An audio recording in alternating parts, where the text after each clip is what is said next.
Nagkukwento ko sa inyo yung story na yung kuko na kuneho.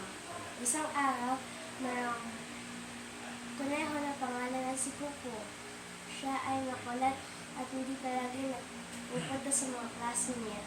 Tapos na isang araw, ginigising siya ng nanay niya at ang mga kapatid niya. Pagbaba niya habang kumakain ng almusal, nakita niya. Uwi na naman, tapos nun, ayaw niya ng ulam. Kaya pumunta siya sa refrigerator para kumuha ng ibang mga pagkain kagaya ng soft drinks, crackers, at saka ibang pang junk foods. Tapos nun, sumakit yung tiyan niya.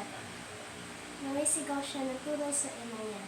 Nung binigyan ng ina niya ang medicine na si Kuko, gumaling na si Kuko at sinabi niya, "Inay, gisingin mo po ako bukas na maaga para hindi na ako malit sa school." At natuwa yung nanay niya.